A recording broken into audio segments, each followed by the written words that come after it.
برطانوی وکلاء کی تنظیم انٹرنیشنل لائرز ایسوسی ایشن نے لندن میں مقبوضہ کشمیر کی موجودہ صورتحال پر سیمینار کا انعقاد کیا، جس میں انسانی حقوق کی خلاف ورزیوں، کشمیر میں کرفیو سمیت مختلف معاملات پر تبادلہ خیال کیا گیا۔ وکلاء نے حکومت پاکستان کو آئینی اور قانونی معاونت فراہم کرنے کا بھی اعلان کیا۔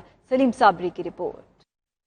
برطانیہ میں وکلاء کی نمائندہ تنظیم انٹرنیشنل لائرز ایسوسی ایشن نے لندن میں مقبوضہ کشمیر کی موجودہ صورتحال پر ایک سیمینار کا انعقاد کیا، جس میں وزیر اعظم پاکستان کے ترجمان صاحبزادہ عامر جہانگیر، سابق وفاقی سیکرٹری قانون اور صدر Lahore high court bar association Pir Masood Chishti, deputy attorney general Pakistan Raja Khalid Mahmood Khan, Rana Abdul Sattar اور شکیل اسلم ایڈوکیٹ نے شرکت کی اور اپنے خیالات کا اظہار کیا۔ شرکاء نے مقبوضہ کشمیر میں انسانی حقوق کی خلاف ورزیوں اور کرفیو پر گفتگو کرتے ہوئے کہا کہ بھارتی حکومت کے مظالم اور انتہا پسندانہ اقدامات نے معاملات زندگی کو مفلوج کر دیا ہے۔ سیمینار سے تنظیم کے صدر محسن ملک، نائب صدر سجاد کیانی، جنرل سیکرٹری شاہد ندیم سندھو، مرزا صفدر اقبال اور میاں راشد اسلم نے کشمیر کی خصوصی حیثیت کے خاتمے کے اثرات پر گفتگو کی اور کشمیریوں سے یکجہتی کا اظہار کیا۔ اس قسم کے ایونٹس ہیں، یہ مسئلہ کشمیر کو اجاگر کرنے میں، اس کے لیگل پوائنٹس کو اجاگر کرنے کے لیے بہت اہم ہے۔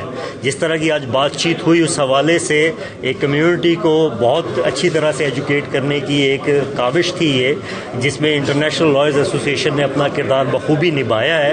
اور میں یہ سمجھتا ہوں کہ آپ سب کی، ہماری جو بھی دوست ہیں، ان کی ذمہ داری ہے کہ جہاں جہاں پہ مسئلہ کشمیر کو اٹھا سکتے ہیں، اس کیس کو پلیڈ کر سکتے ہیں، being advocate, being a Pakistani, being a citizen, ہمیں چاہیے کہ اپنا یہ مسئلہ لے کے آگے بیان کریں۔ یہ اویئرنیس ہمیں ہر شہر کے اندر، ہر یورپین شہر میں، امریکہ میں، ہر جگہ کرنی ہے۔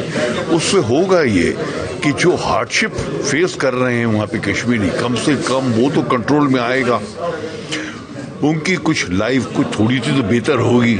ابھی تو بالکل آپ نے ہیومن رائٹس کرش کی ہوئی ہیں۔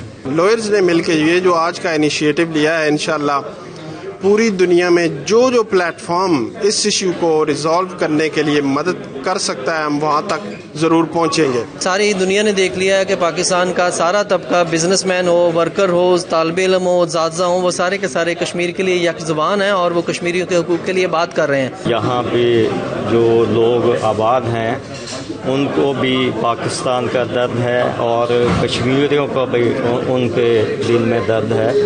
کشمیر میں جو ہندو ہیں انہوں نے ظلم کی انتہا کی ہوئی ہے، بچوں کو وہاں پہ دودھ نہیں ملتا، بیماروں کو دوائی نہیں ملتی۔ بھارتی محاذ پہ کیا ہے وہ صحیح سمجھ جا رہی ہے، اور اس میں جو بڑی 5 طاقتیں ہیں ان میں سے 4 نے تو بڑا کھل کر ہمارا ساتھ دیا ہے۔ وکلاء رہنماؤں نے کہا کہ اگر پاکستانی حکومت عالمی عدالت انصاف سے رجوع کرے تو وہ حکومت پاکستان کو لندن میں آئینی اور قانونی معاونت فراہم کریں گے۔ سلیم صابری، 92 نیوز، ایسٹ لندن۔